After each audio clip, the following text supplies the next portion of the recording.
Your watch looks swell with the new Spidell. Yes, your watch looks grand with a Spidell band. Oh,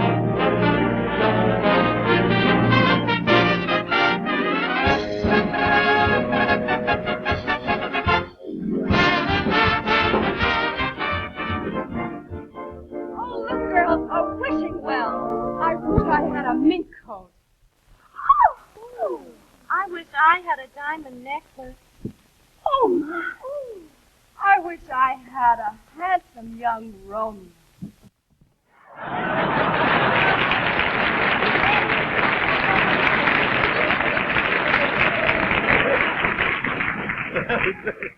I don't understand it. Let's see. Before I start anything tonight, I am speaking to all the people who are standing in front of television stores looking at this show through the window. Please do not lean against the glass. For you ladies and gentlemen, I want you to know that I'm appearing this evening through the carelessness of Spidell. Television is such a new thing, you folks do not really realize the potency of this instrument. It will have a great deal to do with the, I don't know what you call it, the culture of the country. It's breaking up homes. I know a man who bought a television set 6 months ago. And the very first night that he bought the television set, he came home, had his dinner, went in the living room, and looked at the television set and never said a word to his wife. And for 6 solid months, every night, he has never said a word to his wife. He just watched the television. She got so sick and fed up that she just packed her clothes and she went away. She left him. He didn't even know that she had left him. He didn't know it till last night. He was looking at his television set and he saw her wrestling. You know, there's times I want to thank the press. I think the press have been so magnanimous in their reception of my meager endeavors. I don't know what to say except to say one newspaper called me a middle-aged man. I was really delighted till I looked it up. And then I found out that a middle-aged man is a man who would rather not have a good time than try to get over it.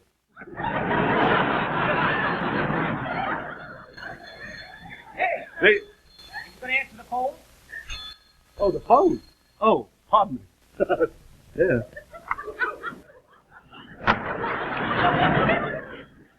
Hello? Oh, the Associated Press. Yeah. Well, that was really my uncle. That's the whole story. Yes, that was my uncle. Well, the whole story is very strange. I came home, and my uncle was cutting out pictures of beautiful girls from a magazine. And I asked him why he was cutting the pretty girls out of that fashion magazine. That's what my uncle did. And he looked at me surprised. He didn't know that it was a fashion magazine. He was so surprised. He said, I thought that this was a Sears Roebuck catalog, he said. I was just sending in my order. That's what he said. Yeah. Well, you can't blame my uncle. That's the way he got my aunt, you know. That's my goodness, that's what a place. Let me see here. Hello? The Queen Mary. I forgot, this is television. My next scene, I have to be in France. I'm going on the Queen Mary. Queen Mary must have a little tub there. I can't wait till I get to France, because I have a cousin in Paris, and I have a nephew and niece. Well, I'll be back. Wait a minute.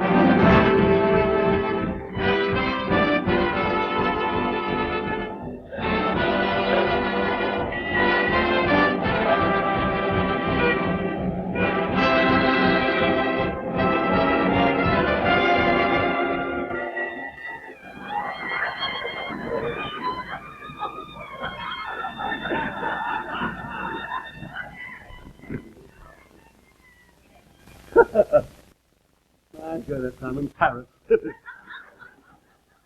Here's some sugar. She worked like a horse. This is wonderful. Oh, monsieur, may I show you a table? No, thank you. I've seen the table. I've seen the table. You could show me some of those postcards. No, monsieur. What I mean is, are you hungry? Would you like a table? Well, I'm not that hungry. No, no. I'll try a couple of blades. I'll see what I can do. Oh, yes, thank you. Thank you.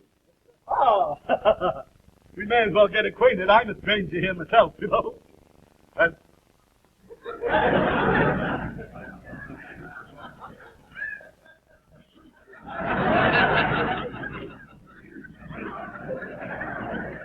There must be someone home. There's a light in the window there.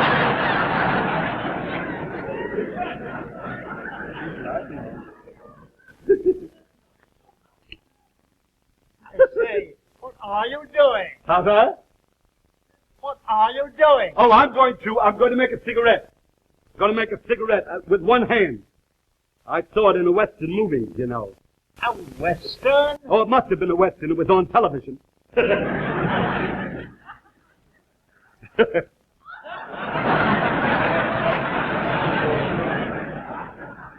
I'll sit over here. This thing is, you know, in this country, Cigarette? Oh, Cigar? I'm commencing to understand the Marshall plan now. Yes. How do you do? Really? Oh, champagne. Champagne. Yes. J'adore le champagne. So you like it? Yes. You know, I have a cousin. That's why I came to Paris. My cousin waits in a champagne place, you know. Yes? Yeah, he waits in his bare feet in a big tub with a lot of grapes. And he walks around all day on the grapes. You know, pressing the grapes. But at night he can't even walk a straight line on his way home. He's intoxicated. No, he's all right. But his feet are loaded, you know. Well, here you go. A boat on Sunday. Haven't I seen you someplace before? Perhaps, monsieur. At night I dance at the Café Rouge. You are Belita. I thought I remember that one step you did. This thing here. That was so lovely that you did. Huh? That was not me. Yes. I dance like this. Oh, no, the step I saw you do was like that. You did something like that, huh? No, like this. If I could only get it to keep this up a little while. It was like this. Oh, she had another one. I didn't know that. Oh, she wants the cigarettes back. Here they are. Here they are, miss. See, I can't speak their language. I've had this trouble in 3 shows now. Well, I'll sell them myself. Cigars and cigarettes. I'll get off this one.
I just went to the hotel and changed my clothes.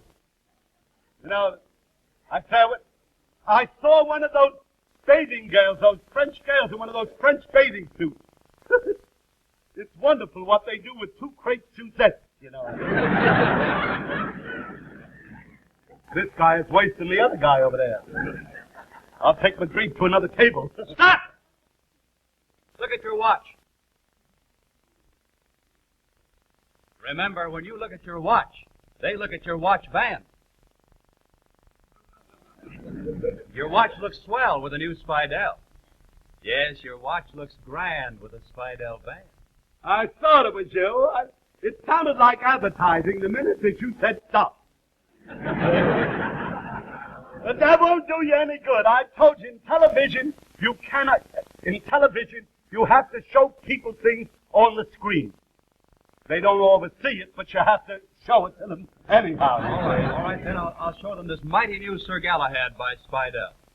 This Sir Galahad will make any man's watch look richer, more expensive, and will add to his wrist the look of power, of strength. Well, that may be, but it's very dull. Very dull advertising. Television is something new. It's a new medium. I'll show you. I've got it all fixed out. Waiter, will you bring your orchestra, please? Here, waiter. You see, in television, ladies and gentlemen, I must explain, the sponsor can't afford much money yet. So in television, this becomes a whole orchestra, you see. And the conductor of our orchestra tonight is none other than Maestro Sam Hearn. Samuel, I greet you. Sam, it is my endeavor to change advertising the world over. I need your assistance. Tonight I would like to do it in symphonic form. See? Will you follow me? You just try to explain what I say. Ladies and gentlemen, Spidell, who makes the marvelous watch bands for ladies and men, good advertising, you see, presents that modern symphony, the title of which is Crime Does Not Pay. Neither does television. Then what you do? You start the, the symphony. Oh, no, that would be no good on this. That's all right for the Lone Ranger. No, I tell you, I will explain. This is a little story. See, I'm going to speak of Spidell Watch Band, but in an interesting way. The place is the living room of a beautiful mansion, outside of which there is taking place a terrific storm.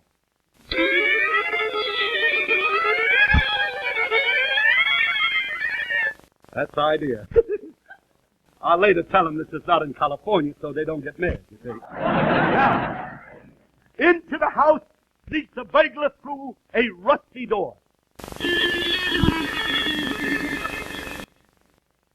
I could have had him come through the window, but you can't do that on a violin, you see. Now, the burglar is coming to the house to steal one of Spidell's Galahad. I'll have to call up the sponsor and ask him what it is. The watch band.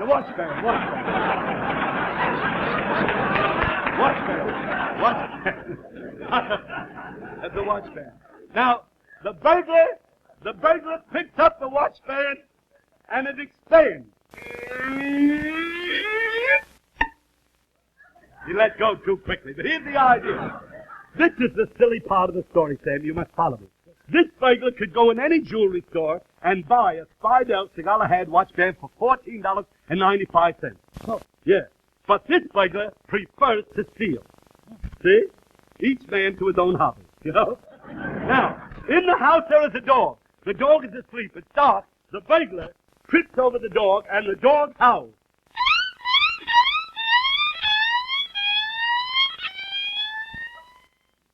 It's a Doberman Pinscher. However, the barking of the dog awakens the bird.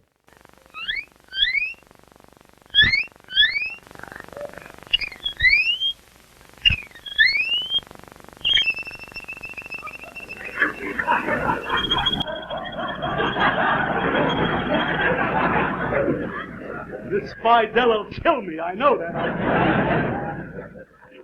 Now, the burglar is at it. He wants to steal this Spidell, which is a beautiful watch band. No, it's much more beautiful. This watch band is much more beautiful. No, it's not. Much more beautiful. Well, that's like that. You see, anyhow, this is very interesting to you. The woman who owns the house comes into the house very quietly. That was pretty. Now, she comes in the house. She is still dizzy from dancing a square dance in a roundhouse. You know what I mean? And she sees the burglar. And being a woman, she says, "Ah, you son of a gun."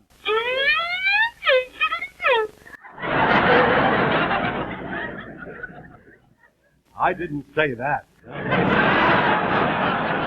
However, this is very interesting. See? The girl, the woman of the house, says to the burglar, "You have come here to steal my father's Galahad watchband, because you know that a watch looks grand with a Spidell band. Not till then do we know that she is a niece of Spidell." Now, a struggle happens between the two. And then a shot is heard. It's him shooting her. Then she shoots him. They both die. It saves them right for advertising. However, the symphony finishes, well, very happily. It's a happy ending. It's not that happy. I'm just, the idea is that the bird marries the dog. It's an unusual thing. And the bird at the wedding gives the dog a present of a Spidell watchband. Because it's a watchdog. That's the end. That's the end. Thank you very much. Thank you. That, ladies and gentlemen, that is what I call television advertising. I do not think that it will sell many watchbands, but it ought to sell a lot of violins. You know,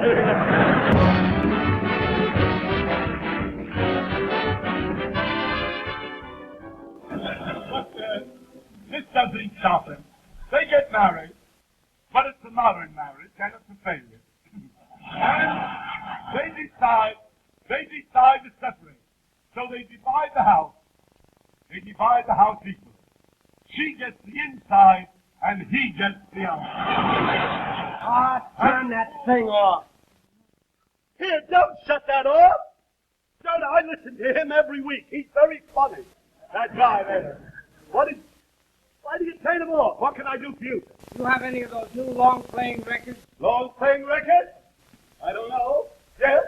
Here's one. Here's one should play about a month. There. Take it quickly. Say, I'd like to see what you have in the guitar. Guitar? How about an electric guitar? Oh, an electric guitar? Yeah. How do you play it? Well, it doesn't play. It just makes toast. You know it. Would you like to see it? Here's an interesting thing you might like. This is an idea of my own. This is a cymbal made of felt. A cymbal made of felt? Yeah, feel it. Felt. It's I'll tell you, it's for musicians who like to practice in public libraries. I don't say it's any good. Hey! Who is that? Why, that's one of the biggest popular singers today. Don't tell me that's Ezio Pinza, because I saw North Atlantic. No! Why, that's Mel Tormé, the MGM star. Mel Tormé? What? Sounds like a French disease. How do you do? Hello, how are you? Say, do you have any Perry Como records? Perry Como record? Yeah. Uh-huh. Yes, I have one here with 85% of the caffeine removed. That's the Perry Como, that's his latest record. Ah, wonderful. Yes. Hey, come here, Hey, come here, Mr. Tormé, come here. Are you really Mel Tormé? Yeah, that's right. Are you the fellow, Mel Tormé? Yeah. Do you know that this was made specially for you? We're going to put it in the window. What is that thing? This is a velvet foghorn. Do you like it? No. It's made for you. Leo Solomon thought it would be good. I doubt if I can use it. Do you have any tuning forks? I could use a tuning fork. No, we're all out of it. There's been a big run on tuning forks this year. Yes, I have a fork here. I'd like to show it to you. This is very interesting. This is a fork. It's not a tuning fork, you know. It's an invention of mine. It's a fork for eating spaghetti. You see what it does? Did you see that? No. Wouldn't That be would clog my throat. I'm a singer. all right. I just I'm a singer. Yeah. Oh, I sing. Do you sing? Oh, sure. Climb upon my knee, sonny boy. Climb upon my knee, sonny boy. Hard, you know. All right, but it hardly seems worth the trip. I didn't want you to take me. Would you mind getting up just a minute? Oh. Can I help you? Now I know why Jolson is singing again. He can't get up. Thank you, Bert. Listen, for doing that wonderful deed, for doing what you just did, I will make you the biggest singer in television. Me, the biggest singer in television? Yes, I really mean that. Yes, I really shall make you. You've got to do is that. You see, television, everything is visual. You see, and most singers just stand and sing. I got a great idea. You sneak around to Bing Crosby. You've heard of it? Yeah, I've heard of it. You go to Bing Crosby's house, and he's got a set of lyrics over there called White Christmas.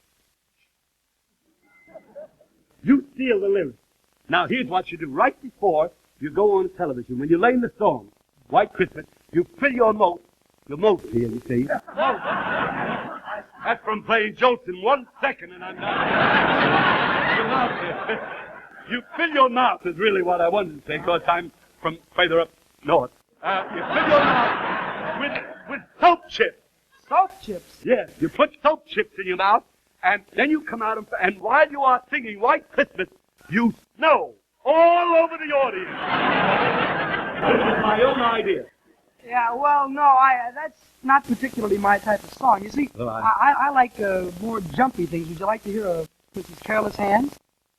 Would I like to hear Careless Hands? Of course, I'm a different school than you, but that sounds like very, very poor English. You mean, would I like to see Careless Hands? No. Huh? Oh, you see, Careless Hands is a song. I sing a song. Oh. Careless Hands. Oh, well, what about it? Would you like to hear it? Would I like to hear it? Yeah. Would you like to hear Careless Hands? No, not necessarily. No.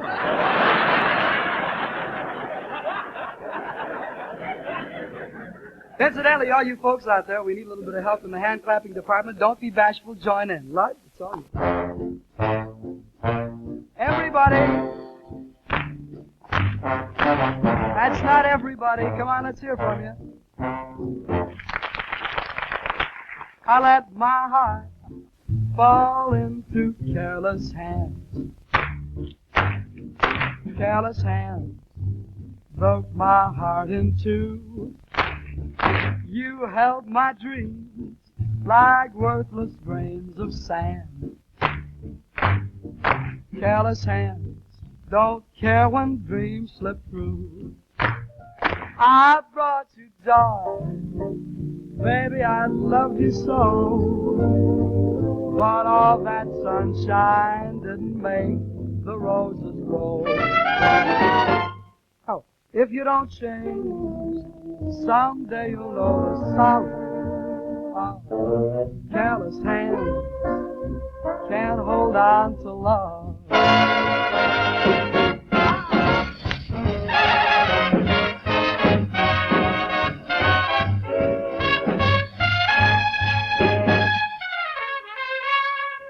I let my heart fall into careless hands. Careless hands broke my heart in two. Ah, you held my dreams like worthless grains of sand. Careless hands don't care when dreams slip through. I brought you joy, baby, I loved you so. But all that sunshine didn't make the roses grow. If you don't change, someday you'll know the sorrow of careless hands can't hold on to love. Careless hands, just the folks up in front. can't hold on to love. Jealous hands. Now, all you people back there in Death Valley, come on. Awful.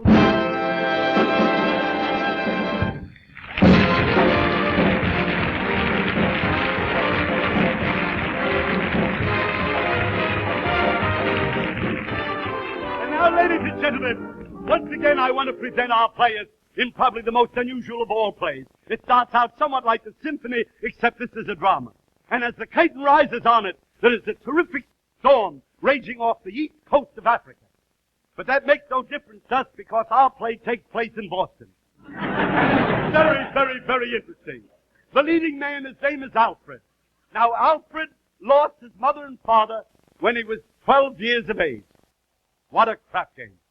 Now, this is very much, he falls in love with a girl named Emily. He falls in love with Emily. She comes from a fastidious family.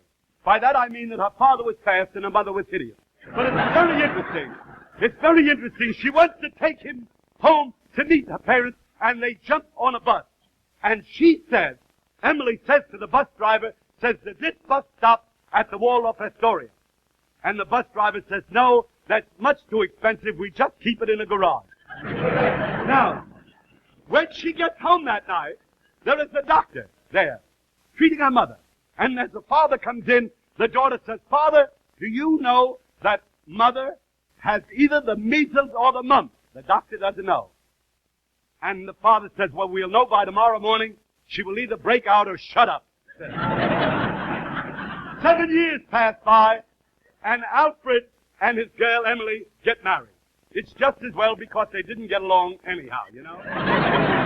Now, right here, it is... An interrupted... Oh, that's old-fashioned, for heaven's sake. I did that thing.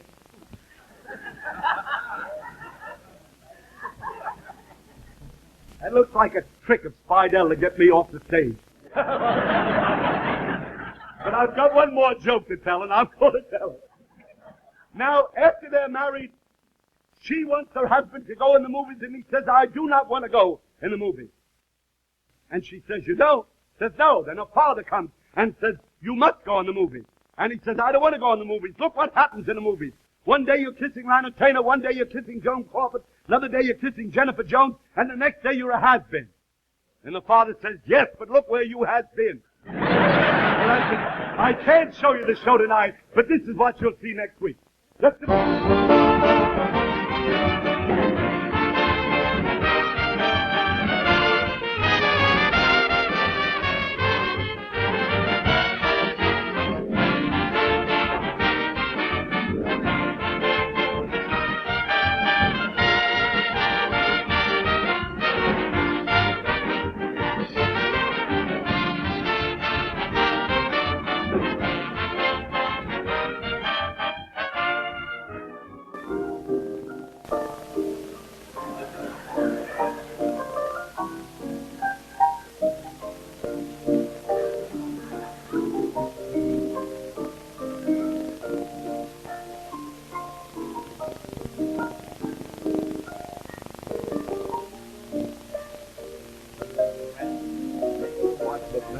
Galahad by Spidell. Don't forget, Spidell makes watch bands for ladies, too. Get them tomorrow at your favorite jeweler.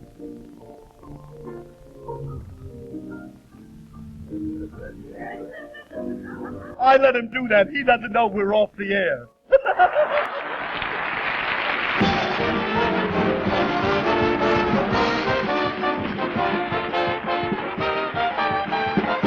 Wynn Show will be seen next week at the same time on this same station. Ed's guest will be Dinah Shore.